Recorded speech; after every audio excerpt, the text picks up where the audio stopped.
मैंने तो खुल के तनकीद की। डकी ने 15 लाख का बैग दे दिया रूप को।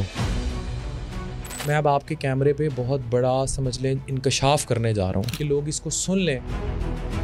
फैमिली व्लॉगिंग पे आपकी मैं बात सुन रहा था, तो आपने कहा कि मैं तो डॉक्टर नाजिश को ये नहीं इजाज़त दूंगा कि आप गीले बालों के साथ और ये वो। आपको ये लग रहा है कि माशरे में ये कोई अच्छी बात नहीं हो रही? जितना ये फैमिली व्लॉगिंग का कंटेंट आम होता जा रहा है ना, उससे हो क्या रहा है कि ये बच्चियां कल को एक्सप्लॉइट हो जाएंगी और हो रही हैं। अगर पाकिस्तान में व्यूज़ लेने हैं ना लोगों ने, तो फिर ये ताड़ में होते हैं कि यार कौन सा ऐसा टॉपिक है जहां मनफियत सबसे ज़्यादा है। फिर पता लगा कोई फ़ारूक की कंट्रोवर्सी आ गई, कासिम अली शाह साहब की पिक्चरें आ गई बगैर शर्ट के, अफान पे किसी ने इल्ज़ाम लगा दिया कि इसने जनाब मेरे से महंगे टेस्ट करा लिए हैं, किसी की भी आ गई, राहत साहब की आ गई। फिर ये कान टुट्टे निकलेंगे। इनकी कोई तरबियत माशरे ने करनी थी, माशरे ने जो है वो तरबियत टिकटॉक पे नचा के की हुई है। अब वाला फान गैसर जो इनको लगता है समोसे की वीडियो से वायरल हुआ है, तौबा पैरों से कान टच किया। ये तो बिल्कुल 9 मई के बाद वाली प्रेस कॉन्फ्रेंस लग रही है। हाँ बस होगी। सेहतमंद रहने का कोई तरीका बता दें। पाकिस्तान का सबसे बड़ा कौमी मसला ना, मैं आज बिल्कुल सेहत पे बता रहा हूँ, वो मसले ये इसको सुने, समझें और अपनी रूह के अंदर घुसा लें। बिस्मिल्लाहिर्रहमानिर्रहीम जी, फ़ारूक शो में खुश आमदीद। आज मेरे जो मेहमान हैं, मेरी बड़ी शिद्दत से मुझे इंतज़ार था इनका और बड़ी मुद्दत से इंतज़ार था। तो डॉक्टर अफान कैसर, और लोगों के बारे में हम कहते हैं किसी तारुफ़ के मोहताज नहीं है। इस डिजिटल एज में तो वाकई किसी तारुफ़ के मोहताज नहीं है, बहुत पुराना। मैं तो इनका कॉलम गूंज के नाम से एक्सप्रेस में, रोज़नामा एक्सप्रेस में आता था और बड़ा मोटिवेशनल कॉलम ये लिखते थे। अच्छा, वही फिर हमने वीडियोस में आगे जाके देखा कि आप लोगों को मोटिवेट करते हैं, लेकिन जब आप लोगों को मोटिवेट कर रहे होते हैं, आपका फेम बढ़ रहा होता है, लोग आपको इज़्ज़त दे रहे होते हैं, अल्लाह शोहरत दे रहा होता है, तो फिर बहुत से लोग आपके दुश्मन भी बनते हैं और मुख्तलिफ़ वीडियोस भी आती हैं, मामला चलते हैं आगे। तो इनकी ज़िंदगी कितनी आसान थी, कितनी मुश्किल थी। सिंध, इंटीरियर सिंध में भी इन्होंने कई साल गुजारे, मेहनत की और फिर अपना मुल्तान में इतना बड़ा टावर खड़ा किया। एक सक्सेस स्टोरी है। डॉक्टर साहब बहुत शुक्रिया आपका जनाब। भाई बहुत शुक्रिया। और आपके साथ तो मेरा जो ताल्लुक़ है वो उस जर्नी से है कि अभी मैं आपको जब आंखों के सामने देखता हूँ, वो जो सालों का स्पैन है ना, वो नज़र ही नहीं आता। मतलब वो ऐसे लगता है कि कल की बात है। आपकी मेरी फेसबुक पे राब्ते थे और फिर वो जर्नी, फिर आउट ऑफ नो वेयर जब उर्दू पॉइंट आया और फिर आपको तो माशाल्लाह अब हम देखते हैं बड़े बड़े बिलबोर्ड्स पे और न्यू चैनल्स पर और माशाल्लाह आपकी मोहब्बत है। डॉक्टर साहब ये बताइए कि आपका फैमिली बैकग्राउंड क्या है? मुझे तो पता है, लेकिन मैं चाहता हूँ ऑडियंस के लिए। बेसिकली मेरे जो पेरेंट्स हैं वो दोनों डॉक्टर हैं और मेरी वाइफ डॉक्टर नाजिश रेडियोलॉजिस्ट हैं। वो खुद भी मीडिया पे हैं। अब तो वो खुद, उनका इन्फ्लुएंस भी बहुत ज़्यादा है, लोग सुनते हैं। वो अब काफ़ी ज़्यादा एक्टिव है। तो पेरेंट्स पीछे से जो है हमारी बिलोंगिंग सारी, अब्बू मेरे लाहौर के हैं, ठीक है, सियालकोट में पैदा हुए and then they settled in Lahore. और मेरी जो मदर हैं वो शुरू से मुल्तान से बिलोंग करती थी। दोनों डॉक्टर हैं, दोनों स्पेशलिस्ट हैं, दोनों FCPS हैं। और अम्मी कम्युनिटी मेडिसन और रिसर्च को डील करती हैं, अभी निश्तर को हेड करती हैं कम्युनिटी मेडिसन को। और अब्बू निश्तर से प्रोफेसर ऑफ मेडिसन रिटायर हुए थे। अब जो CMH है हॉस्पिटल और मेडिकल कॉलेज, वहाँ मेडिसन को लीड करते हैं सारा। तो आपको डॉक्टर बनने का ख्याल, क्या मोटिवेशन वही थे, पेरेंट्स ही थे जहाँ से? नहीं, उस टाइम ना एक हवा थी और वो हवा आज भी है डॉक्टर इंजीनियर बनने की, जिसको मैं अक्सर वीडियोस में किल करने की कोशिश करता हूँ कि नहीं भाई वो हवा नहीं होनी चाहिए। अब तो कोई फ़ायदा नहीं। अब तो ये दौर है डिजिटल का। मैं अभी आपके कैमरे के पीछे जो खड़ा लड़का, ये किसी भी MBBS पास डॉक्टर लड़के या लड़की से मच सेटल्ड है। तो कभी भी जो है ना वो हवा नहीं टूट रही। उस टाइम खैर हवा थी तो उसका फ़ायदा भी था। मतलब मेरे साथ के जो लोग लड़के लड़कियाँ डॉक्टर बने, वो कहीं ना कहीं किसी स्टेज पे सेटल हो गए। लेकिन अब जो बन रहे हैं they will pay a big price. तो इस वक्त जो डॉक्टर बन रहे हैं वो क्या एक एवरेज अगर कहें तो मंथली क्या इनकम ले लेते हैं, क्या अर्निंग होगी उनकी? वो पहले 1-1.5 करोड़ रुपया लगता है उन पे, वो डॉक्टर बनते हैं। और उसके बाद आई थिंक कम से कम उसके बाद 5-6 साल उनको बगैर पैसों के काम करना है। अब जो करंट सिनेरियो है, ठीक है, अब तो सीटें भी गवर्नमेंट 5,000-6,000 वजीफे पे प्रूव करने पे आ गई है ट्रेनिंग्स की, जो कि सरासर ज्यादती। तो यानी 5-6 साल आपने मार खानी है सिर्फ MBBS के बाद? हाँ, मतलब 35 साल की उम्र तक, 34-35 साल की उम्र तक you will not be able to earn very good. और उसके बाद भी फ़ारूक पाकिस्तान में मैं मायूसी की बात नहीं कर रहा, लेकिन अब ख़त्म हो गया वो दौर ना। अब there is know very good infrastructure of health care, मतलब सेहत का बहुत अच्छा इंफ्रास्ट्रक्चर पाकिस्तान में नहीं है। ठीक है। जब इंफ्रास्ट्रक्चर अच्छा नहीं होता, फिर वो इंफ्रास्ट्रक्चर हर किसी को इफ़ेक्ट करता है, उससे जुड़े डॉक्टर्स को, नर्सिस को, पैरामेडिक्स को, मरीज़ों को। अब जो इंफ्रास्ट्रक्चर पैराडाइम है, हेल्थ कार्ड आया, उसकी बड़ा शोर बावेला हुआ, लेकिन वो हमारी पॉपुलेशन में फ्लॉप हो गया, क्योंकि वजह वही है। मैं फिर कहूँगा वजह वही करप्शन, वही रिश्वत सतानी। प्रोजेक्ट तो बहुत अच्छा था फ़ारूक, प्रोजेक्ट अच्छा था। आप इसको किस तरह से देखते हैं, यानी मेडिकल स्पेशलिस्ट के तौर पे? आप तो ज़्यादा इसको, मैं उस तरह से नहीं देख रहा, मैं तो अवामी पस मंज़र में देख रहा हूँ इसे। उसमें देखें, था बहुत अच्छा, लेकिन जिस तरह उसको दिया गया या जिन लोगों के हाथों में आ गया ना, वो अच्छा रहा नहीं। फॉर एग्ज़ाम्पल, अनड्यू प्रोसीजर्स शुरू हो गए, कार्डिक स्टंट्स डलने हैं तो वो अनड्यू एंजियोग्राफी शुरू हो गई, अनड्यू। अब उसमें मैं किसी को ब्लेम नहीं कर रहा, वो टेक्निकली इस तरह उसको फ्री हैंड दे दिया गया बग़ैर चेक एंड बैलेंस के, क्योंकि हमारे जितने भी प्राइवेट इंफ्रास्ट्रक्चर है उसमें 60-70% इन्वेस्टर बैठे उसमें। और कोई भी जो हॉस्पिटल होता है that run on a very big expense. ठीक है। मेरा तो एक छोटा सा हॉस्पिटल है और मुझे पता है कि उसमें कितनी खपत है। मैं अगर वीडियोस का पैसा उसमें ना डालूं तो शायद चले ही ना। अच्छा, आप ये जो दो बातें आपने मुख्तलिफ कर दी और हैरान कर दी। हाँ, वही आप कह रहे हैं कि आप जो आपकी इंडिविजुअली आप अर्निंग कर रहे हैं वीडियो से या इधर, तो आप वो सारा हॉस्पिटल में इन्वेस्ट कर रहे हैं? इन्वेस्ट करना पड़ता है कभी कभार, मतलब बाजुकात। मेरे कहने का मतलब ये था कि उसका जो एक्सपेंस है वो इतना ह्यूज हो जाता है प्राइवेट हॉस्पिटल्स का कि आपको उधर से पैसा उसमें लगाना पड़ता है। तो तासुर तो ये होगा कि लोग कहेंगे यार आप करोड़ों में वहाँ से ही बन जाते हैं, यहाँ से ही बन जाते हैं। झूठ है। देखें, हमारे यहाँ ना लोगों ने कॉन्सेप्ट बना लिया हुआ है कि जी जो प्राइवेट हॉस्पिटल्स हैं वो बड़ी कोई मनी अर्निंग मशीन्स हैं। हॉस्पिटल्स के एक्सपेंस बहुत ज़्यादा है और वो एक्सपेंस ये नहीं होता। फॉर एग्जांपल, ये जितनी मशीनरी है, अब एक सीटी स्कैन की मशीन है फॉर एग्जांपल, अब सारा जो पैराडाइम है वो डायग्नोस्टिक्स का आज से 20 साल पहले था। क्लिनिकल एग्जामिनेशन किया, दवाइयाँ लिख दी। जिस तरह डिजिटल इंडस्ट्री ने फ़र्क तरक्की किया ना, मेडिकल साइंस भी अब AI का दौर आ गया, वो तरक्की कर गई है। अब वो जो लेटेस्ट एडवांसमेंट्स हैं वो लेटेस्ट गैजेट्स मांगती हैं। अब डॉक्टर्स डिपेंडेंट हैं। अच्छा, तशखीस भी उतनी अच्छी हो गई। अब ये नहीं कि बीमारियां बढ़ गई हैं, अब ये है कि उनकी तशखीस बेहतर होगी, पता चल जाता है जनाब है क्या मसला। अब वो मांगती हैं मशीनें पैसा। 22 करोड़ रुपए की, 25 करोड़ रुपए की एक अच्छी CT स्कैन की रिफर्बिश इक्विपमेंट आता है। 22 करोड़ का, 20 से 22 करोड़ का। अच्छा, ये गली गली में लगे हुए जो आते हैं 2-2.5 करोड़ के, जो 8 स्लाइसर 16 स्लाइसर, जिस पे हम मतलब बड़े सारे कैंसर मिस हो जाते हैं, ये वो। तो अब मैं सिर्फ एक CT की बात कर रहा हूँ, MR और बाकी चीज़ें तो एक्सपेंस, फिर उसकी मेंटेनेंस, फिर बिजली की कॉस्ट, बाकी चीज़ें। CT स्कैन की प्राइस है 20,000 25,000 प्राइवेट सेक्टर में। और ये जो गवर्नमेंट की बात लोग करते हैं, जो टॉफ़ियाँ हैं कि जी इलाज free, technically nothing is free in this world. NHS जैसा इंफ्रास्ट्रक्चर, नेशनल हेल्थ सिस्टम जो है वो बैठ गया है, उसको UK लान तान करती है ब्रिटिश गवर्नमेंट के भाई ये तो हमारे लिए सफ़ेद हाथी है। कोई भी इंफ्रास्ट्रक्चर बग़ैर बहुत अच्छी इंश्योरेंस पॉलिसी के नहीं अफोर्ड। सबसे अच्छा जो इस टाइम दुनिया में नंबर 1 हेल्थ इंफ्रास्ट्रक्चर है वो अमेरिका में है जी। वो इंश्योरेंस बेस्ड है, उसमें फिर अच्छा ओवरऑल वेलफेयर कंट्री की बहुत अच्छी, इकनॉमिक स्ट्रॉन्ग है।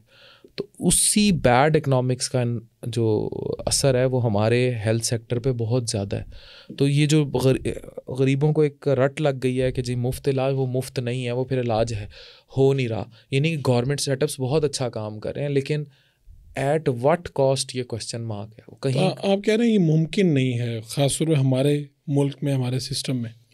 ये अभी तो बर्दाश्त आप कर लेंगे, लेकिन जिस हिसाब से आपकी पॉपुलेशन ग्रो कर रही है, जैसे अब इमरान खान साहब जब उनका दौरे हुकूमत गुजरा है, उन्होंने पेंशन पे बड़ा शोर डाला कि यार ये तो हमारा इतना बजट ले जाते हैं, ये बंद करो पेंशनें। और ये बात सच भी है, लेकिन उधर दूसरी तरफ घर में बेवा बैठी है, मर रही है भूख से, उसका तो पेंशन पे 4-4 बच्चे पाल रहे हैं। तो वो जो मैं फिर कहूँगा, हमने फ़ारूक भाई अपनी लोगों को स्किलफुल नहीं बनाया। हमने स्किलफुल भी नहीं बनाया और हमने अपनी कौम को ओवरऑल बदतमीज़ भी बना दिया।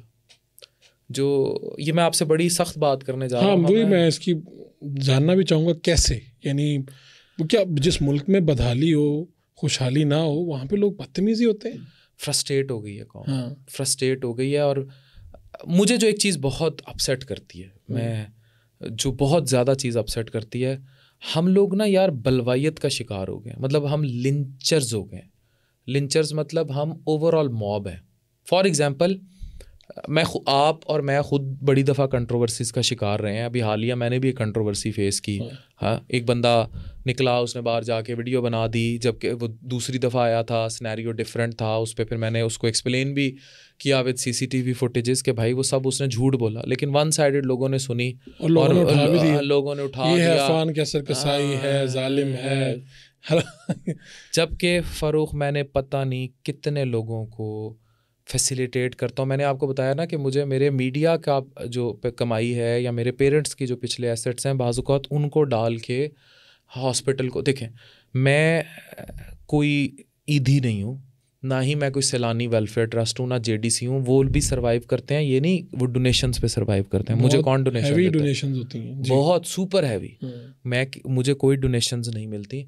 सैलानी वेलफेयर ट्रस्ट ने मुझसे रिसेंटली रब्ता किया था, ठीक है, एंड आई आस्क कि आई डू नॉट वांट दिस। उसकी रीज़न ये है कि मैं जितनी भी हेल्प करता हूँ मैं अपनी ज़ाती जेब से करता हूँ। अब ज़ाती जेब में फ़ारूक मैंने बड़ा क्लियरली लिख के लगाया हुआ है कि जहाँ से मर्ज़ी टेस्ट कराएं, जहाँ से मर्ज़ी अल्ट्रासाउंड कराएं, जहाँ से मर्ज़ी लैब्स कराएं, जिस मर्ज़ी ब्रांड की दवाई खाएं, लेकिन किसी भी शख्स की अच्छी तशखीस के लिए उस स्पेशलिस्ट को लैब्स चाहिए, ठीक है।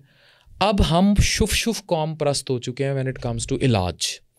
हम ये जो गली मोहल्ले में कंपाउंडरशिप है ना, अब हम कैसे लोगों को ये समझाएं, जो मैं फिर उस कंट्रोवर्सी की तरफ आ रहा हूँ, हम कैसे लोगों को इस बात को समझाएं कि जब आप पिंड, गांव या देहात से उठ के शहर का रुख करते हैं या किसी सुपर स्पेशलिस्ट के पास आते हैं, तो that person has to make a certain diagnosis और उसके हिसाब से इलाज होगा।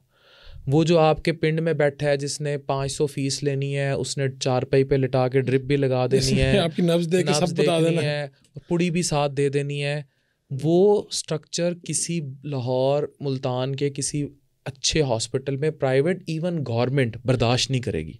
उन्होंने आपको तशखीस देनी है। अब उन तशखीस में होंगी इन्वेस्टिगेशंस।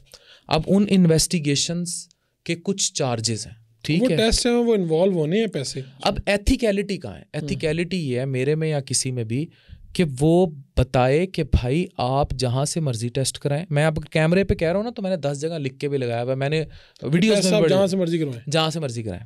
अच्छा, अब मैं इस पे भी आ रहा हूँ, ये भी बड़ा इंपॉर्टेंट फैक्टर है। अल्ट्रासाउंड जहाँ से मर्जी कराएं और जिस मर्जी ब्रांड की दवाई खाएं, मैंने जगह जगह लिख के लगाया हुआ है, इवन टोकन पे भी काउंसलिंग होती है चीज़ें।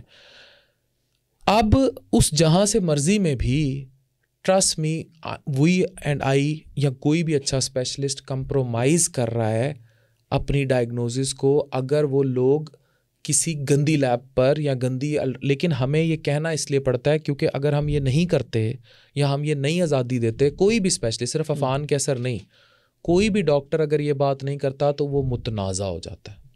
ठीक है, तो आप कह रहे हैं कि ये कोई आइडियल सिचुएशन तो नहीं है। आइडियल सिचुएशन तो ये है कि अगर आपके पास सिस्टम मौजूद है तो लोग आपके पास ही आके टेस्ट करवाएं ताकि आप उसे बेहतर तरीके से। आइडियल ये है कि अच्छी लैब जो है, हाँ, अगर नहीं करा रहे तो वो फिर जाएं, जैसे शौकत खानम है, आगा खान है, जो हमारे पास है, वो टेस्ट जोन है, वो भी एक चेन है, और IDC है, या जो भी इस्लामाबाद जो भी है। अभी मेरी डॉक्टर रिजवान उपल से मेरी बात हुई भी रिसेंट का, वो हंस रहे थे, कहते हैं यार 5-10 हज़ार के टेस्ट तो बेस लाइन्स ही हमारी पूरी नहीं होती, 10-10 हज़ार का तो एक टेस्ट होता है। अब प्रॉब्लम यह है कि लोग अगर इन चीज़ों को समझेंगे नहीं, जब तक वो एक GP और एक सुपर स्पेशलिस्ट का, एक स्पेशलिस्ट का फ़र्क नहीं समझेंगे, जब तक मुफ्त इलाज के इंफ्रास्ट्रक्चर से बाहर नहीं आएंगे, तब तक आप किस लेवल पर जाकर उनको ये समझाएंगे। अभी आप रिसेंट हक खतीब और इकरारुल हसन की कंट्रोवर्सी देख लें, there are many supporters of Haq Khatib to, जो बताते हैं कि ठीक हुए हम। हाँ, मैंने कई वीडियोस देखी हैं, वो बता रहे हैं कि हम ठीक हो गए होंगे। हाँ। लेकिन मेरा कहने का मतलब ये है कि वो फिर उस जो स्पेशलिस्ट डॉक्टर बैठा है उससे भी हक खतीब वाली शुफ ना एक्सपेक्ट करे ना। अब मसला यही आ रहा है कि मैंने बनानी है डायग्नोसिस। फ़ारूक साहब, हमारे पिंडों में दाइयाँ माइयाँ अल्ट्रासाउंड रख के बैठी हुई हैं, वुड यू बिलीव, मैंने ऐसे अल्ट्रासाउंड, मैं ऑन कैमरा कह रहा हूँ, मैंने ऐसे अल्ट्रासाउंड भी देखे हैं कि पेशेंट बताता है कि यूं माउस रखा और कंप्यूटर के ऊपर एक सॉफ्टवेयर है और उसके ज़रिए उसको अल्ट्रासाउंड करके बता दिया। अब जहालत इतनी है, अब सिंध के इंटीरियर से यानी वो कुछ कोई मशीन नहीं, नो अल्ट्रासाउंड मशीन, वो सिर्फ एक सॉफ्टवेयर है जिसमें वो बस नजर आ रहा है ड्रामा। हाँ, ड्रामा। हाँ, और अगले को लग रहा है कि ये मेरा अल्ट्रासाउंड अब वो अल्ट्रासाउंड हो गया 300 दा, अच्छा या 200 दा। अब वो कहते हैं कि अल्ट्रासाउंड तो असी करा लिया है, हुण डॉक्टर साहब या मैं या कोई भी स्पेशलिस्ट वो दोबारा अल्ट्रासाउंड क्यों मांग रहा है? ठीक है, क्योंकि उसे नजर ही नहीं आ रहा कुछ, हुआ ही नहीं है। हाँ हुआ ही नहीं है तो नजर क्या आना उसे, हुआ ही नहीं है। हाँ। अब इसी तरह जो पिंडों देहातों में बहुत सारी, जिस तरह लोकल, ये मैं लोगों को समझाने के लिए बात कर रहा हूँ, ये मैं किसी इंफ्रास्ट्रक्चर को सपोर्ट करने के लिए बात नहीं कर रहा। मैं ये कहता हूँ कि गवर्नमेंट के जो हॉस्पिटल्स हैं ना, या जो बड़ी फाउंडेशन हैं जैसे JDC है, अलखिदमत है, या कोई स्पेशली अलखिदमत है या कोई भी और है, आप उनको प्रेफर कर लिया करें। ठीक है। लेकिन कभी भी ये ना करें कि किसी पिंड देहात में कोई लोकल लैब खुली हुई है तो आप वहाँ जाके, अब जितने बड़े बड़े, अब मैं जब ये चीज़ें एक्सपोज करता हूँ ना, मुझे बैकलैश आता है। वो बैकलैश इन्हीं कंट्रोवर्सीज़ की सूरत में आता है कि जी खुद जो है लोगों को नसीहत कर रहा है खुद। अब हम नहीं समझा सकते, हम जाहिलियत को एंटरटेन नहीं कर सकते फ़ारूक, हम सब समझा सकते हैं। अब हम कैसे लोगों को ये बात समझाएं कि if you want proper treatment तो आपको अच्छी इन्वेस्टिगेशंस, अच्छे अल्ट्रासाउंड्स, अच्छे CT स्कैन्स पर जाना पड़ेगा। जिस तरह आपके हाथ में 40-50 हज़ार का स्मार्टफोन है, to have better access to digital media, जिसमें आप लोगों की इज़्ज़तें भी उछाल देते हैं, पॉलिटिकल सिनेरियोज भी चेंज कर देते हैं, ट्विटर्स पे ट्रेंड भी बना देते हैं, सोनम बाजवा को भी देख लेते हैं। उसी तरह आपके अच्छे लिवर को देखने के लिए या आपके अंदर क्या चल रहा है, you need a very good ultrasound from a very good specialist। तो ये जो मौसूफ आए जिन्होंने बाद में इतराज़ किया कि डॉक्टर फ़ान कैसर ऐसे हैं वैसे हैं, तो जो भी नहीं देते, थोड़ा सा टाइम दिया मुझे और ये कर दिया वो कर दिया, तो आपके पास दिन में कितने लोग आते हैं, आप उनको कितना वक्त दे सकते हैं, क्या आपका रूटीन क्या होती है आपकी? Farooq, actually this is just a one scenario. अगर मैकडोनल्ड हो, KFC हो या कुछ भी हो ना, 70% लोग मुतमईन होंगे किसी जगह से, 30% लोग किसी से भी मुतमईन, और सगे प्यो तो भी नहीं राजी, ठीक है ना, बाहर मंजी डा के सुन रहे, उनको नहीं खुश किया जा सकता।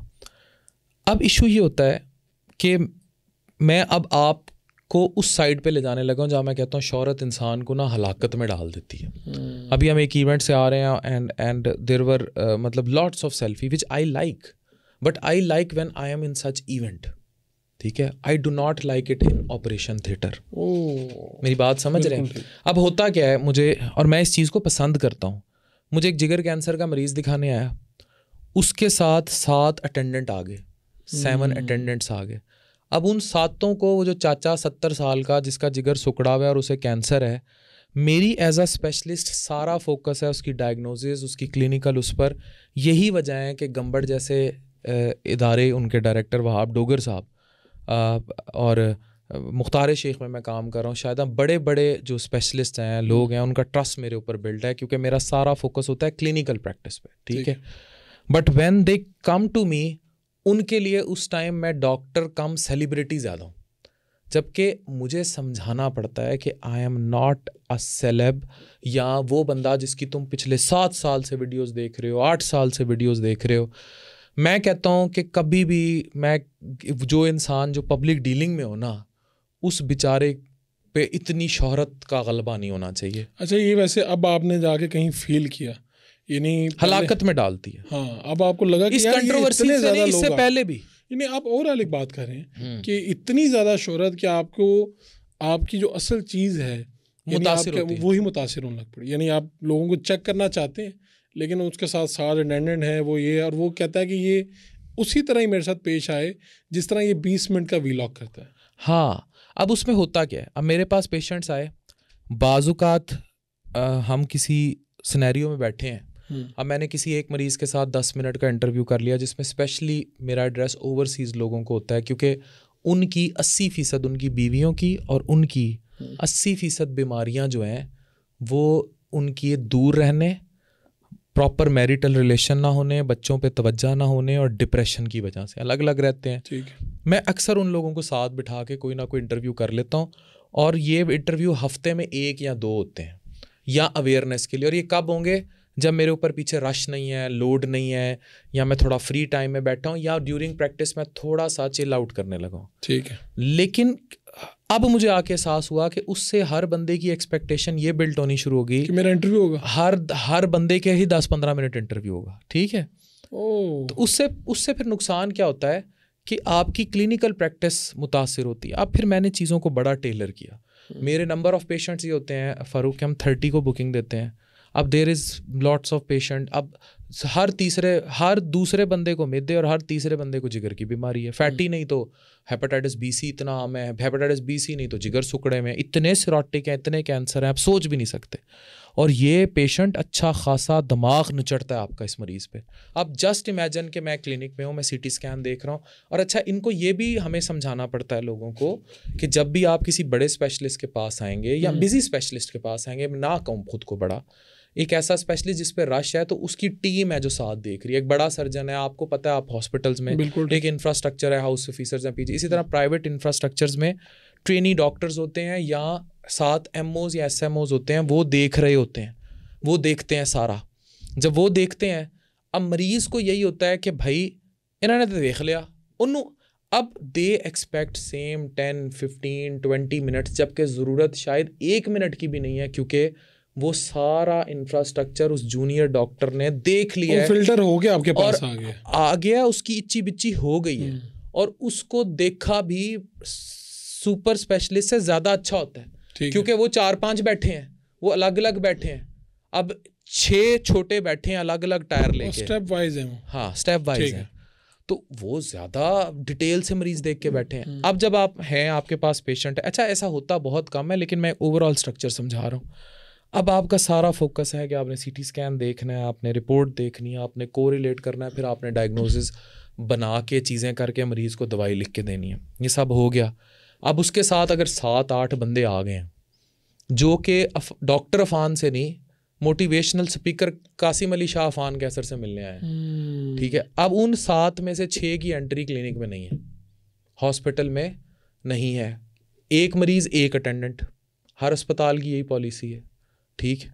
अब उन 6 जिनको आप नहीं एंटर होने देंगे, वो तो अफान कैसर, वो तो एज अ सेलिब्रिटी मिलने हैं, उन लोगों को नहीं खुश किया जा सकता। वो बाहर जाके वीडियो भी बनाएंगे, इतराज़ भी करेंगे, लड़ेंगे भी, गुस्सा भी करेंगे। लेकिन मैंने आपको कहा ना कि शोहरत के जो गुड साइड है, इसकी भारी कीमत है, भारी कीमत एज अ प्रोफेशनल अदा करनी पड़ती है। तो मुझे अब नहीं, जब से मैं प्रैक्टिस में हूँ, मुझे इस चीज़ का एहसास है, 1-2 साल से। और इस चीज़ को काउंटर करने के लिए मैंने बहुत सारे मैकेनिज़्म डिवाइस किए, being a specialist doctor and being a super famous specialist doctor as a celeb profile. क्योंकि मेरी इस लेवल पे तो इतनी कम एज में कोई इतना पॉपुलर नहीं हुआ जिसका लोग आपके पास आते हैं या आपकी वीडियोस देखी जाती हैं जी। कोई मेरे ख्याल डॉक्टर इस तरह से नहीं है। अच्छा, इसकी फिर एक और साइड भी है जिस पर मैं बहुत कम आता हूँ। हमारे यहाँ ना लोग बड़ी जल्दी, जो शख्स ऊपर जा रहा हो या फेमस हो जाए, आपने भी बड़ी दफ़ा चीज़, हमारे यहाँ कभी ये नहीं करते लोग कि यार, अब अच्छे लोग भी हैं, लेकिन मैंने आपको बताया ना, जितनी माशरे में आपने खुद कहा गुर्बत और ये सब फैलता जा रहा है, फ्रस्ट्रेट हो रहे हैं, उनको है बस शलवारों के नाड़े खोलो, बस जलील करो, खुद पता नहीं जितने मर्जी करप्ट हों, जो मर्जी हों, जो मर्जी कर रहे हों। अब हम जैसी कौम वैसे फरिश्ते हैं ऊपर, मतलब जैसी रूह वैसे फरिश्ते, जो करप्शन कर रहे हैं चीज़ें हैं, लेकिन जो हत्ते चढ़ेगा इनको है बस हम रगड़ दें। अभी रिसेंटली राहत साहब की एक कंट्रोवर्सी हुई।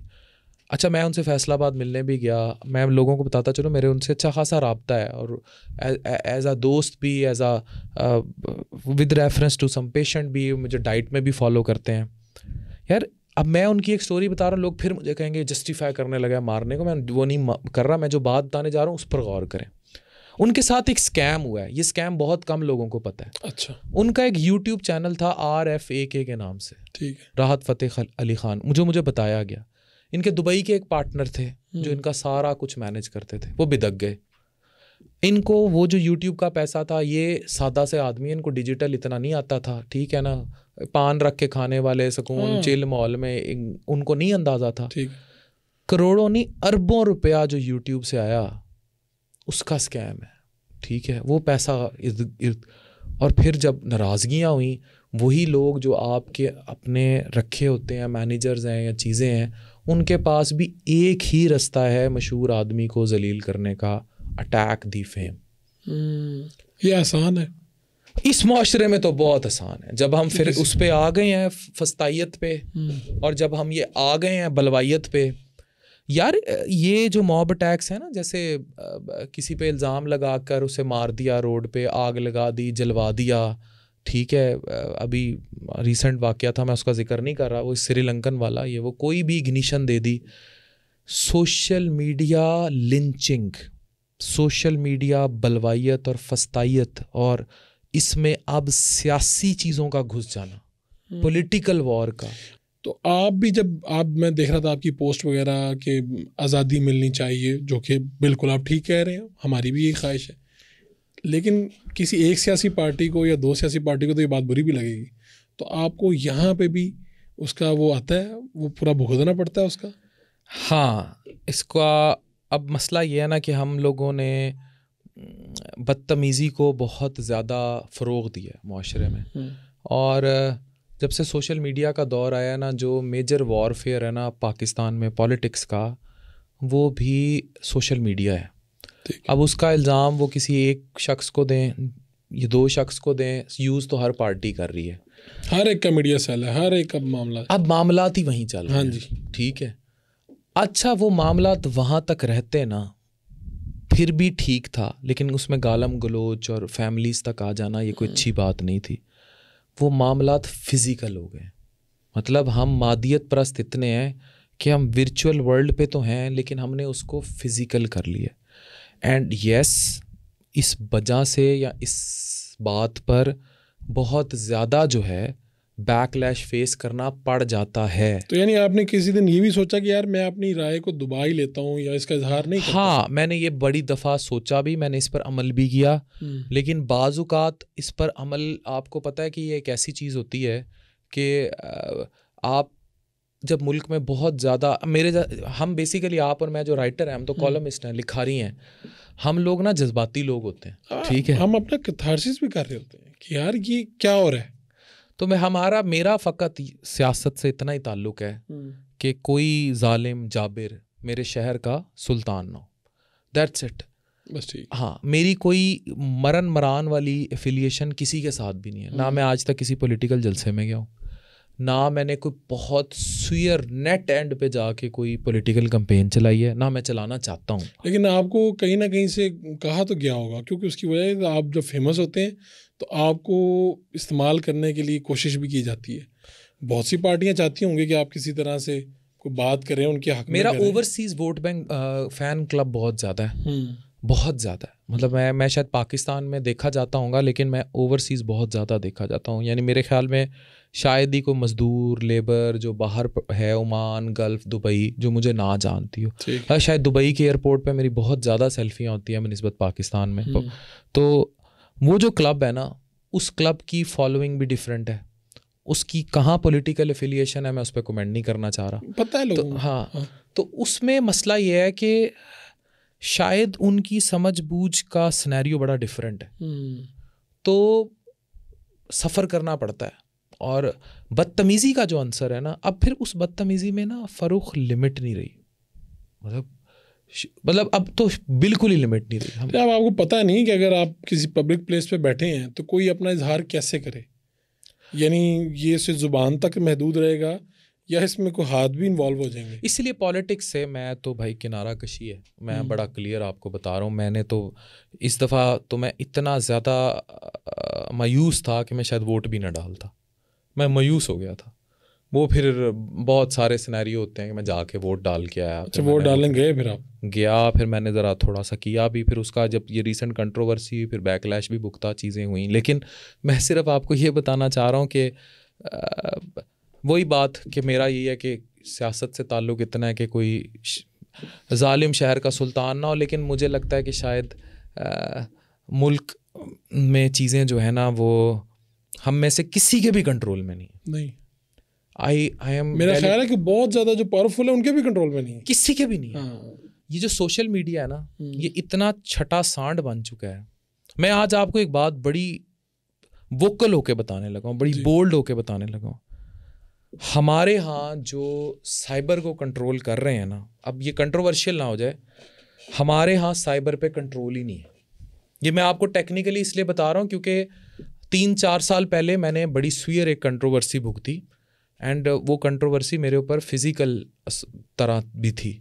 और फिर ये जो साइबर है ना, अभी आपका तो आमिर लियाकत साहब के साथ बड़ा अच्छा, मेरा बार बार उन्हीं का ज़हन में मेरे आ रहा था। अब ये सारे उसी की तलाश में, मसला ये है, ठीक है।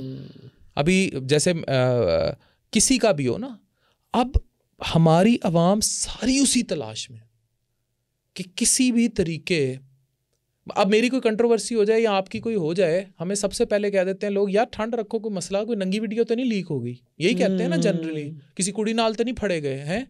इट मीन्स के बुरी वही होगी जब कोई नंगी वीडियो लीक होगी, और या जब आप आमिर लियाकत वाले अंजाम तक पहुंच जाएंगे। यानी देखें ना, लोग आपको सोशल मीडिया के जरिए आमिर लियाकत को किस अंजाम तक पहुंचा दिया उन्होंने, वैसा तो नहीं था कि। अच्छा फ़ारूक, आप बताएं, आप have you ever faced an event of social media lynching या कोई कंट्रोवर्सी, और and what was the mindset at that moment? अच्छा तो किसी को नहीं लगता। बिल्कुल अच्छा लगता, मैं खुद इसमें से गुजरा हूँ। और उस वक्त आपको, यानी सबसे जो अजीब बात है ना, वो ये है कि आप शायद रिलेट कर पाएँ कि आप बहुत ऐसे लोग आपको मिलते हैं जो बज़ाहिर आपको कहते हैं कि हम आपको बड़ा पसंद करते हैं, आपके साथ ताल्लुक़ का एक वो कह रहे होते हैं, और वो लगता है कि ये एक ऐसा पॉइंट है कि अब ये किल होने जा रहा है, तो वो भी उस मॉब के साथ खड़े हो जाते हैं। बिल्कुल बिल्कुल। और आप कहते हैं कि वो है ना ब्रूटस यूट्यूब, ये तुम भी यार, मतलब ये भी ये कर रहा है। तो मैंने कई ऐसे लोग भी देखे, रेटिंग का चक्कर ना, हाँ, कि यार ये तो मुझे कहता था मैं पसंद करता हूँ, ये है वो है, अगर लेट्स सपोज इसकी नज़र में ये गलती भी है तो ये मेरी गलती समझ के आगे निकल जाए, दरगुजर कर। अच्छा, छोटी सी गलती doesn't mean a big thing ना, doesn't mean a big thing, ठीक है। अब मैं फिर आता हूँ, मेरी एक रीसेंट जो कंट्रोवर्सी हुई कि जी मरीज़ ने कहा जिसने मेरे 5-6, अब मैंने लिख के लगाया हुआ है कि भाई 5-6 हज़ार के टेस्ट हैं तो जहाँ से मर्ज़ी करा ले। तो अगर हैं भी तो जहाँ से मर्ज़ी करा लें। अगर उसको ये हो कि जनाब मुझे टाइम थोड़ा दिया, अब एक पेशेंट है ऊपर बेहोश पड़ा है और मरीज़ आया है, वो आके शिकायतें लगाई जा रहा है आपके अमले की या उसकी, आप कहे कि भाई मुझे चेक करा ले, मैंने देखना है, नहीं जी उसको कड्डें, उसको कड्डें, उसको कड्डें, उसको कड्डें, या फिर अब ये वो चीज़ें हैं जो मैकडोनल्ड भी हो सकती हैं, जो KFC भी हो सकती हैं, वो मीडिया में भी हो सकती हैं। अब अगर हमने सोशल मीडिया ट्रायल्स ही करने हैं, वो शख्स जिसको फेम है, आपको है, मुझे है, किसी को भी, नादिर का मैं पॉडकास्ट में था, बेचारा एक दफ़ा बड़ा परेशान था, मुझे कहता है कि वो जब सुनीता मार्शल और उसका सारा वो जब उसने क्वेश्चन किया, हाँ, तो मैं उसके जब घर पॉडकास्ट में था तो मैंने कहा कि कैसा लगा, कहता किन्नू चंगा लगता है भाई। वो एक वसीम अकरम साहब का एक वाक़या है, इंज़माम और वसीम अकरम साहब मैच खेल रहे थे, तो पूरा स्टेडियम इंडिया का ना इंज़माम साहब को आलू आलू आलू कही जा रहा था, ठीक है। तो वसीम साहब उसको कहते हैं, वसीम अकरम साहब के धीरज रख, आराम नाल, तू हीरो है, तू छक्के ला, तू खेल जो तूने खेलना है, नफ्स पे काबू रख, नफ्स पे। वो उन्हें कहता है कि वसीम भाई जो तो 7-8 लाख का पूरा मजमा ਤੁਹਾਨੂੰ आलू आलू कहेगा ना, फिर मैं देखांगा ਤੁਹਾਡਾ ਬੱਲਾ ਕਿਵੇਂ चलेगा। ये बात ठीक है। तो ये टाइम है, वैसे भी मैं सोचता हूँ कि यार ठीक है, कोई नहीं, ये टाइम गुजर जाएगा, लेकिन इट मेक्स यू बिग। इन बेवकूफ़ों को जो रेटिंग के चक्कर में शुरू हो जाते हैं, रेटिंग के चक्कर में बेसिकली क्या होता है, आपकी कंट्रोवर्सी उड़ गई, मेरी उड़ गई, किसी और की उड़ गई, राहत साहब की उड़ गई, इन्हें ये नहीं पता कि जब ये शख्स कोई भी जिसको हम कंट्रोवर्सी में रगड़ी जा रहे हैं, बदनाम ना होंगे तो नाम ना होगा। नहीं, ये लोग तो कुछ ऐसे गुरु हैं जो बाकायदा कंट्रोवर्सी तलाश में रहते हैं, और मेरे ख्याल में ये इससे बेनियाज हैं। ये डॉक्टर अफानी, इन्हें कोई जिस्म चाहिए जिसको ये नोचना चाहते हैं, बस इतनी सी बात है। ये एक साइकी है, भूखे भेड़िए हैं। और मैं सोशल मीडिया एक बात कर रहा था कि मलिक रियाज साहब है, मैं नहीं कहता कि वो कोई आइडियल होंगे या नहीं होंगे, लेकिन मैंने ये देखा कि इस मुल्क में ना जो अमीर है और जो मशहूर है, मेरे एक दोस्त हैं, तो उन्होंने कहा कि गाड़ी में लेके जा रहा था, तो वो मेरे साथ गार्ड्स भी थे, तो बाइक वाले ने मेरी नई गाड़ी को, जो कि करोड़ों में है, उसको रगड़ दिया साइड से। तो मेरे गार्ड नीचे उतरे, वो उसे मारने लगे, गुस्सा आ गया, गलती भी उसकी थी, पीछे से आगे लगा। तो कहते हैं मैंने उनको रोक लिया, मशहूर आदमी। उसने कहा मेरे गार्ड उसका कीमा बना सकते थे वहाँ पे, लेकिन मैंने उसे इसलिए रोक लिया कि जो इधर देखेगा वो वीडियो बनाएगा, वो कहेगा मलिक रियाज, वो कहेगा करोड़पति आदमी, अरबपति आदमी गरीब आदमी को ऐसे कर दिया। खुद मेरे साथ हुआ है, बाइक आगे लगी है, मेरा मिरर तोड़ दिया, ये तोड़ दिया, और मैं खड़ा हूँ वहाँ पे, तो एक आंटी पीछे से आती हैं, गाड़ी में जा रही हैं, उन्होंने अपना शीशा नीचे किया, मुझे कहती बेटा कोई बात नहीं, तुम्हारे लिए तो इतना मसला नहीं है, तुम तो फिर ले लोगे, तो ये चलो गरीब आदमी। तो मैंने ये सोचा कि यार वो बजाय इसको कि इस गरीब आदमी की गलती अगर हम उसे बताएंगे नहीं, किसी के गरीब, हमारे यहाँ सबसे बड़ा मजलूम पता है कौन है? वो गरीब आदमी, और वो गरीब आदमी सबसे ज़्यादा जालिम भी है, जालिम है। हाँ। अब इस पे लोगों को फिर आग लग जाएगी कि ये बात क्यों कर रहा है, कि ये बड़ा रिच है। मैं आपको एक छोटी सी मिसाल देता हूँ। इस मुल्क में असल गरीब जो है ना, वो मस्कीन भी है, वो गरीब भी है, वो डिजर्विंग भी है, ठीक है। लेकिन जो असल गरीब नहीं है ना, वो सबसे बड़ा बदमाश है, इसको एज वेपन यूज़ करता है, सिंपथी कार्ड लेता है।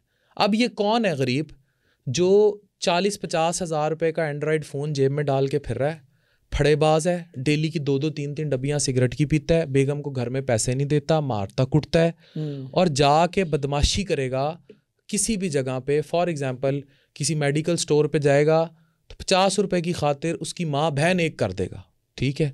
किसी समोसे पकौड़े की दुकान पे जाएगा तो 2-2 रुपए की खातिर मत मार देगा, और जैसे ही उस पे हाथ आने लगेगा फिर वो गरीब आदमी, फिर वो मस्कीन बन जाएगा। तो ये तो खैर अल्लाह किसी पे वक्त ना लाए। मुझे ये बताएं कि आप अपने वीलॉग के ज़रिए, अपनी वीडियोस के ज़रिए तनकीद भी करते हैं। पिछले दिनों आपने कहा कि फैमिली वीलॉगिंग पे आपकी मैं बात सुन रहा था, तो आपने कहा कि मैं तो डॉक्टर नाजिश को ये नहीं इजाज़त दूंगा कि आप गीले बालों के साथ और ये वो। तो वो मेरे ख्याल में, मुझे लगा शायद आपने किसी के साथ रिलेट किया, कोई इन दिनों ही किसी की शादियाँ वादियाँ भी चल रही थी, उनका वो मंजर भी था कि अगले दिन शायद वो गीले बालों के साथ आ रहे थे। तो आपको ये जो लोग जोड़े इस तरह से कर रहे हैं, कपल हमारे, आपको ये लग रहा है कि माशरे में ये कोई अच्छी बात नहीं हो रही? देखिए फ़र्क, उनका अलग तरह का कंटेंट है, लेकिन उसका नुकसान क्या हो रहा है?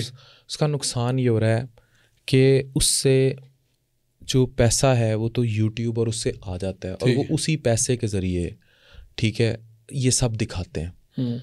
जैसे मैंने तो खुल के तनकीद की, डकी ने 15 लाख का बैग दे दिया रूप को, बहुत अच्छे हैं दोनों, और मैं पर्सनली उन दोनों को बहुत पसंद करता हूँ। लेकिन जब इस तरह का कंटेंट है, इकरा कवल की आप बात करें, और मैं उसको और उस बच्चे को भी बड़ा पसंद करता हूँ जिससे उसकी शादी हुई, और बड़ा अच्छा कंटेंट बनाते हैं वो। लेकिन जितना ये फैमिली वीलॉगिंग का कंटेंट आम होता जा रहा है ना, उससे हो क्या रहा है, दूसरी तरफ 10-12 साल की जो बच्ची हैं, आपने देखी होंगी वीडियोस, उन्होंने कैमरे उठा लिए। अब जिस तरह 18 साल पे वोटर है, 18 साल पे गाड़ी का लाइसेंस है, अब टिकटॉक, फेसबुक और उस पर कोई लाइसेंस और एज नहीं है। अब 10-12 साल की बच्चियां भी शुरू हो गई हैं, यूट्यूब चैनल्स बना लिए हैं अपने, शुरू होती हैं, उठती हैं, मामा खाना बना रही हैं, मामा यूं कर रही हैं, अब हम बाहर जा रहे हैं, मतलब ये चीज़ शुरू हो गई है। फैमिली वीलॉगिंग के कंटेंट में इंटेलेक्ट, स्क्रिप्ट, रिसर्च, जिससे आप और मैं कॉलम लिख लिख के धक्के खा के आगे आए हैं, इसकी कोई वैल्यू नहीं है, कोई गुंजाइश भी नहीं है। हाँ, तो उससे हो क्या रहा है कि ये बच्चियां कल को एक्सप्लॉइट हो जाएंगी, और हो रही हैं, ठीक है। हीरोइन बनने का सपना पैदा हो गया ना। अब छोटे छोटे घरों में, गरीब घरों में इन बच्चियों को ये करने की, अच्छा अभी हमारे पिंडों देहातों में भी घुस चुका है, ठीक है ना। अब वहाँ पे तो सोशल प्रेशर्स भी होते हैं दूसरे भी। अब ये ज़ैनब के पापा वाला जो मामला है, वो मैच्योर कपल है, बहुत वायरल हुआ। अब उस तरह की फैमिली वीलॉगिंग की फिर इजाज़त है, वो मैच्योर हाथों में है, ठीक है। लेकिन इन बच्चियों के हाथों में जो मोबाइल आ गए हैं, छोटे छोटी बच्चों के हाथों में, इतने छोटे 10-10, 12-12 साल के बच्चे। तो आप कह रहे हैं बेसिकली कंटेंट जिस अंदाज में बनाया जा रहा है, इससे जो जिस तरह से अगली नस्ल मोटिवेट हो रही है, ये मुनासिब नहीं है। कल को अब क्या होगा? कल को ये होगा कि आप, मैं या कोई भी जो फेम अटेन कर रहा है, इवन डक्की के फॉलोअर्स जो हैं वो अक्सर ये 18 साल से कम उम्र के बच्चे हैं, ये लोग बड़ा स्वीयर बैकलैश, और उन पे आते भी हैं, फेस करेंगे। क्या होगा? यही बच्चे कल को, 14 साल का बच्चा है, कोई भी मसला किसी का हुआ है, लोगों ने सारा इंसाफ, कानून, मैं भी जिस कंट्रोवर्सी से गुजरा, आप, उन्होंने सारा, अच्छा फिर चैनल्स भी अक्ल नहीं करते, भाई मुल्क में और थोड़े मसले हैं, ठीक है, वो सारे उनके पीछे लग जाते हैं कि बैग आ गया कोई बैग आ गया।